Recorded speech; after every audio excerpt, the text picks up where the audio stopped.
Hello students, welcome to PK education. मेरा नाम है आकाश रजक और आज हम कंटिन्यू कर रहे हैं फाइनेंशियल स्टेटमेंट जो चैप्टर है ऑफ अ कंपनी का शॉर्ट क्वेश्चन आंसर्स। ठीक है, यहाँ पे हम जब पहला क्वेश्चन देखते हैं, पहला क्वेश्चन है what are the main component of company financial statement. तो कंपनी जब फाइनेंशियल स्टेटमेंट प्रिपेयर करती है तो उसमें जनरली तीन चीजें प्रिपेयर करती है, जिसमें हम बोलते हैं बैलेंस शीट। ठीक है, इसको हम आप क्या बोलते हैं, पोजीशन स्टेटमेंट, क्योंकि ये पोजीशन शो करता है काहे के बिजनेस के जो भी एसेट्स होते हैं और जो भी लाइबिलिटीज होती है उनको एक टाइम पीरियड के।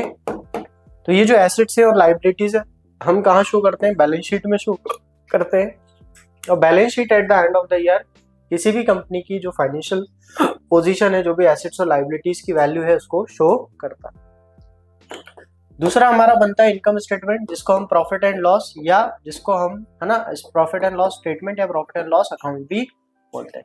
इस पे हमारे बिजनेस की जो भी रेवेन्यूज होती हैं, है ना, और जो भी हमारे एक्सपेंसेस होते हैं, इन रेवेन्यू और एक्सपेंसेस को क्या करते हैं, रिकॉर्ड करते हैं। इसके अलावा cash flow statement, cash flow statement में हम क्या रिकॉर्ड करते हैं, कैश का इनफ्लो और कैश का आउटफ्लो। इनफ्लो आउटफ्लो में हम यहाँ पे कैश फ्लो में तीन तरीके की एक्टिविटीज रखते हैं, जिसमें सबसे पहली आती है ऑपरेटिंग एक्टिविटीज, फिर आती है हमारी इन्वेस्टिंग एक्टिविटीज और फिर आती है हमारी फाइनेंसिंग एक्टिविटीज। ऑपरेटिंग जो एक्टिविटीज होती है उसमें हम करंट एसेट्स और करंट लाइबिलिटीज रिकॉर्ड करते हैं। इन्वेस्टिंग एक्टिविटीज में जो हमारे फिक्स्ड एसेट्स होते हैं हम उनको रिकॉर्ड करते हैं। और फाइनेंसिंग एसेट्स में हमारे जो शेयर कैपिटल वगैरह या जहाँ से भी हम फाइनेंस रेस करते हैं, पैसा रेस करते हैं, वो सारी चीज़ों को रिकॉर्ड करते हैं। तो कहीं ना कहीं जब फाइनेंशियल स्टेटमेंट कंपनी बनाती है तो उसमें जनरली ये तीन चीज़ें बनाती है कंपनी, जिसमें हमारी बैलेंस शीट होती है, इनकम स्टेटमेंट होता है और कैश फ्लो स्टेटमेंट होता है। नेक्स्ट क्वेश्चन है what is a balance sheet. अब हमारा बैलेंस शीट क्या होता है, तो बैलेंस शीट यदि हम बात करें, है ना, तो जनरली जब कंपनी बैलेंस शीट बनाती है तो कंपनी बैलेंस शीट जो बनाती है जनरली एक हॉरिजॉन्टल बैलेंस शीट होती है और एक होती है वर्टिकल बैलेंस शीट। तो जब हम वर्टिकल बैलेंस शीट की बात करते हैं तो ये हमारी वर्टिकल बैलेंस शीट होती है, जहाँ पे हम टॉप पे लाइबिलिटीज को रिकॉर्ड करते हैं और नीचे हम काय को रिकॉर्ड करते हैं, एसेट्स को रिकॉर्ड करते हैं। जब हम उसको राइट और लेफ्ट बेसिस पे रिकॉर्ड करते हैं, मतलब हम लेफ्ट साइड में यहाँ पे लाइबिलिटीज को रिकॉर्ड कर रहे होते हैं और राइट हैंड साइड में जो हम एसेट्स को रिकॉर्ड कर रहे होते हैं, तो इसको हम बोलते हैं कौन सी balance sheet, horizontal balance sheet. Clear. तो अब ये जो बैलेंस शीट होती है वो है क्या, एक फाइनेंशियल स्टेटमेंट है जो कि कंपनी के एसेट्स, लाइबिलिटीज और जो शेयर होल्डर्स की इक्विटी होगी उसको एक डेट पे या एक स्पेसिफिक पॉइंट ऑफ टाइम पे क्या करता है, शो करता है। और जनरली किसी भी कंपनी की यदि हमें फाइनेंशियल पोजीशन देखनी हो या उसके एसेट्स और लाइबिलिटीज की वैल्यू देखनी हो तो हम क्या देखते हैं, हम बैलेंस शीट को देखते हैं। नेक्स्ट है what is the purpose of income statement. Income statement का पर्पस क्या होता है, इनकम स्टेटमेंट जो होता है इसको हम क्या बोलते हैं, इसको हम प्रॉफिट एंड लॉस स्टेटमेंट भी बोलते हैं। जनरली इसका जो पर्पस होता है, कंपनी के जो भी रेवेन्यूज होते हैं, ना, रेवेन्यूज मतलब कंपनी कहाँ से पैसा अर्न करेगी, और जो हमारे एक्सपेंसेस होते हैं जहाँ हम पैसा खर्च कर रहे होते हैं। तो ये जो रेवेन्यू है और ये जो एक्सपेंसेस है, इन रेवेन्यू और एक्सपेंसेस से जो भी हमें नेट प्रॉफिट या जो नेट लॉस होता है उसको हम कैलकुलेट करते हैं काय के थ्रू, इसको हम कैलकुलेट करते हैं काय के थ्रू, इनकम स्टेटमेंट। तो प्राइमरी पर्पस क्या है इनकम स्टेटमेंट का, to ascertain the net profit और नेट लॉस, है ना, by recording all the revenue and expenses under this statement, है ना, सो दैट द कंपनी की जो भी फाइनेंशियल पोजीशन है ऑन अ पर्टिकुलर डेट या प्रॉफिट एंड लॉस जो भी है वो हम क्या कर सके, देख सकें या मेजर कर सकें। नेक्स्ट है what is a cash flow statement. Cash flow statement क्या होता है, यदि हम बात करें कैश फ्लो स्टेटमेंट की, तो ये एक तरीके का स्टेटमेंट है जहां पे हम कैश का इनफ्लो और कैश का जो होता है क्या, आउटफ्लो, इसको क्या करते हैं, रिकॉर्ड करते हैं। अब इनफ्लो क्या होगा, इनफ्लो तब होगा जब बिजनेस में कैश आएगा। और बिजनेस में कैश कब आएगा, जब हम लोन लें, जब हम शेयर को इशू करें या हम कोई एसेट को क्या करें, सेल करें। क्लियर। इसी तरीके से आउटफ्लो कब होगा, जब हम क्या करें, लोन की रीपेमेंट करें या रिडीम करें, किसको, डिबेंचर्स को या शेयर होल्डर्स को। इसके अलावा कोई एसेट को यदि हम क्या करें, परचेज करें। तो जनरली कैश फ्लो स्टेटमेंट क्या होता है, एक रिकॉर्ड होता है बिजनेस के cash inflow and outflow. But ये जो इनफ्लो और आउटफ्लो होता है ये हम तीन एक्टिविटीज के में हेड के अंदर मेजर करते हैं operating, financing and investing. Clear? तो ऑपरेटिंग में हम रिकॉर्ड करते हैं जो भी बिजनेस के ऑपरेशंस होते हैं, एक्सपेंस होते हैं, रेवेन्यू होते हैं, करंट एसेट्स और करंट लायबिलिटीज, मतलब एक तरीके से जो भी हमारी वर्किंग कैपिटल होती है इसमें किस तरीके के चेंजेस आ रहे हैं उसके बारे में।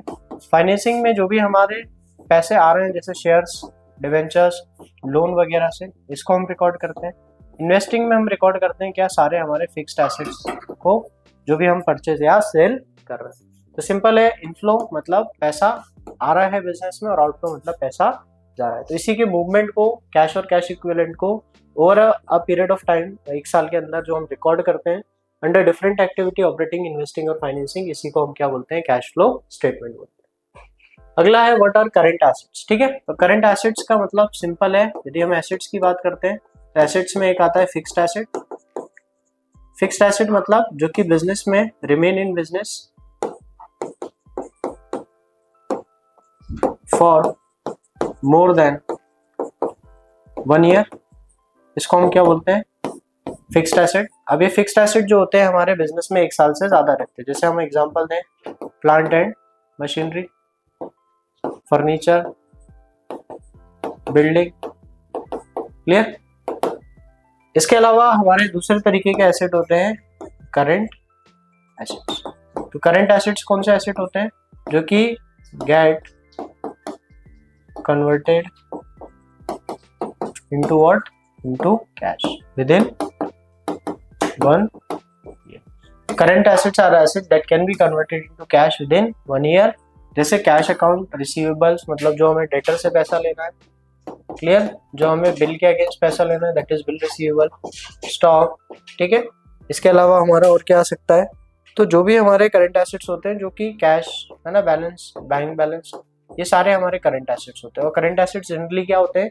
वो एसेट्स जो कि 1 साल के अंदर क्या हो जाए? कैश में कन्वर्ट हो जाए, उसको हम कौन सा एसेट बोलते हैं? करंट एसेट बोलते हैं। नेक्स्ट जो हमारा क्वेश्चन है, what is the difference between share capital and reserves and surplus.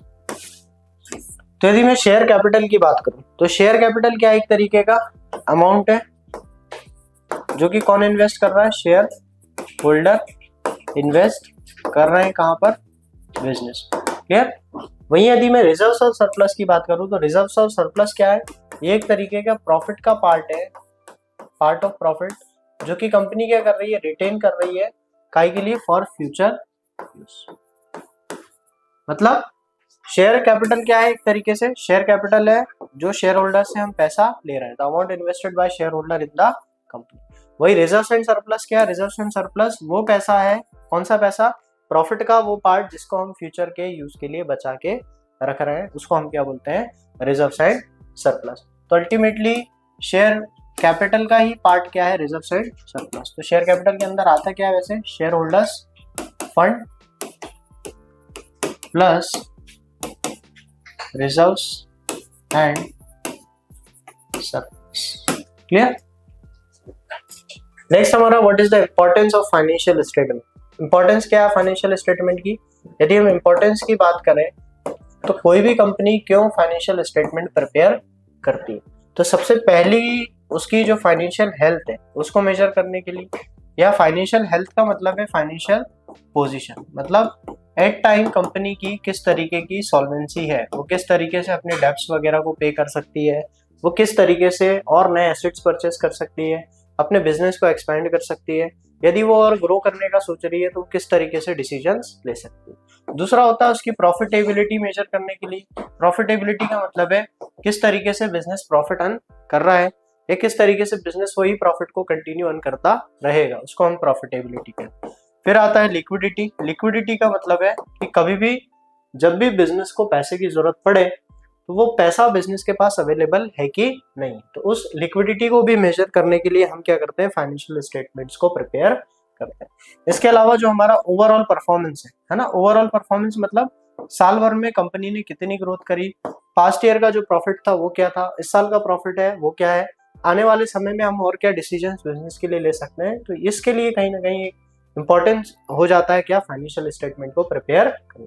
कहीं ना कहीं financial statement help stakeholder analyze the company financial health, profitability, liquidity. और जब हम ये मेजर करते हैं, मेंटेन करते हैं फाइनेंशियल स्टेटमेंट, तो ये हमें और भी हेल्प करता है कि जो लोग हैं उससे जुड़ सकें, जो स्टेक होल्डर्स हैं, जो शेयर होल्डर्स हैं, जो इंटरेस्टेड पार्टीज हैं, वो बिजनेस के अकाउंट्स को देख सके और क्या कर सके, बिजनेस में इंटरेस्ट ले सके कि उसको बिजनेस में इन्वेस्ट करना है कि नहीं करना। नेक्स्ट हमारा क्वेश्चन है what are current liabilities, give 2 examples. Current liabilities क्या होती है? सबसे पहले तो हमारी लायबिलिटीज क्या होती है? लायबिलिटीज मतलब होता है किसी भी बिजनेस का ऑब्लिगेशन। क्या ऑब्लिगेशन? टू पे, है ना, ऑब्लिगेशन मतलब आपने कहीं से कुछ ना कुछ क्या करके रखा है, बोरो करके रखा। तो जब आप कुछ ना कुछ बोरो करके रखोगे तो आपको क्या करना पड़ेगा, वो पे करना पड़ेगा। अब ये जो बोरोइंग्स होगी ये हो सकता है लॉन्ग टर्म हो जाए, जिसको आप फिक्स्ड कह सकते हो। तो वो जो लॉन्ग टर्म बोरोइंग्स होगी उसको हम क्या बोलेंगे, फिक्स्ड लायबिलिटीज। मतलब वो लायबिलिटी जो कि रीपे करने में 1 साल से ज्यादा का समय ले, रीपे मोर देन 1 ईयर, वो लायबिलिटीज कौन सी हो जाएगी, लॉन्ग। और जो भी रीपेड हो जाए इन लेस देन 1 ईयर, उसको हम कौन सी लायबिलिटी बोल देंगे, करंट लायबिलिटीज। तो non current liabilities are long term, है ना। हमसे क्वेश्चन में क्या पूछ रहा है, लॉन्ग टर्म या नॉन करंट, है ना, लॉन्ग टर्म या नॉन करंट। तो long term obligations of a company payable beyond 1 year, मतलब जिसको रिपे करने में 1 साल से ज्यादा का समय लगे। जैसे हम बात करें लोन्स वगैरह की, जैसे हमने बैंक से 5 साल 10 साल 20 साल के लिए जो लोन लेके रखा है वो हमारा नॉन करंट लायबिलिटी। इसके अलावा जो भी कंपनी डिवेंचर इशू कर रही है जनरली वो लॉन्ग टर्म पर्पस के लिए इशू करती है, तो वो जो लॉन्ग टर्म के लिए डिवेंचर्स बोरो करके रखे हुए कंपनी ने, वो भी इसकी लॉन्ग करंट लायबिलिटीज। नेक्स्ट है हमारा what is are contingent liabilities. अभी कंटीजेंट लायबिलिटीज क्या होती है? तो सिंपल है, कंटीजेंट लायबिलिटीज वो लायबिलिटीज होती हैं जो कि किसी इवेंट के होने या नहीं होने पे क्या करती है, डिपेंड करती है। मतलब अगर वो इवेंट होगा तो लायबिलिटी अराइज होगी, और अगर वो इवेंट नहीं होगा तो लायबिलिटी अराइज नहीं होगी। तो these are the potential liability that में arise depending on the outcome of future event. जैसे हमारा कोई, है ना, लॉ सूट, है ना, मतलब कोई केस वगैरह पेंडिंग है ना। इसके अलावा बैंक की जो गारंटी है, क्लियर, तो हमारे बैंक की जो गारंटी है वो हमारे लोन पे करने पे है। अगर हम पे करते रहेंगे तो बैंक हमसे जुड़ा रहेगा, नहीं पे करेंगे तो हमारी लायबिलिटी इंक्रीज हो जाएगी। लॉ सूट्स मतलब अगर आपके फेवर में आया तो आपको लायबिलिटी अराइज नहीं होगी, अगर अगेंस्ट में आया तो आपको लायबिलिटी अराइज हो जाएगी। तो इसका मतलब क्या है कि वो सारी लायबिलिटीज जो कि किसी इवेंट के होने या नहीं होने पे डिपेंड करती है, यदि वो इवेंट होता है तो हमारी लायबिलिटी क्रिएट होगी, हमें पे करना पड़ेगा। और अगर वो लायबिलिटी इवेंट अगर हमारे फेवरेबल होता है तो हमें लायबिलिटी क्रिएट नहीं होगी। जनरली हम इसको अलग से नोट्स टू अकाउंट में, बैलेंस शीट में शो करते हैं, अलग से एक नोट बना के उसको अलग से लिखते हैं कि ये हमारी कंटीजेंट लायबिलिटी। लास्ट जो क्वेश्चन है, what is the difference between revenue and capital expenditure. अब रेवेन्यू और कैपिटल में क्या फर्क है? तो जनरली जब हम रेवेन्यू की बात करते हैं तो ये रिकरिंग नेचर का होता है। रिकरिंग मतलब बार बार, ठीक है। तो ये क्या होगा, जनरली बार बार हो रहा होगा, रिकरिंग हो रहा होगा। और जब कैपिटल की बात करते हैं तो ये हमारा जनरली नॉन रिकरिंग हो रहा होगा। नॉन रिकरिंग का मतलब है एक बार हो गया तो हो सकता है वो चीज अगले साल 5 साल तक, 2 साल तक, 10 साल तक ना हो। तो इसका मतलब क्या है, रेवेन्यू एक्सपेंडिचर का मतलब हो गया वो खर्चे जो कि रेगुलर बेसिस पे है। और रेगुलर बेसिस पे आपके जो खर्चे होते हैं, जैसे सैलरी हो गया, रेंट हो गया, तो जो डे टू डे एक्सपेंस है आप उसको कौन से एक्सपेंडिचर बोलते हो, रेवेन्यू एक्सपेंडिचर। तो डे टू डे जो एक्सपेंस होगा उसको हम क्या बोलेंगे, रेवेन्यू एक्सपेंडिचर। वहीं जो कैपिटल एक्सपेंडिचर होगा वो जनरली हम जब लॉन्ग टर्म एसेट्स को एक्वायर करने में पैसा खर्च करेंगे, जैसे हम कोई प्लांट खरीदें, मशीनरी खरीदें, बिल्डिंग खरीदें, उस टाइप के एक्सपेंडिचर को हम कौन सा एक्सपेंडिचर कहते हैं, कैपिटल एक्सपेंडिचर। तो जनरली 2 तरीके के हमारे बिजनेस में एक्सपेंडिचर होते हैं।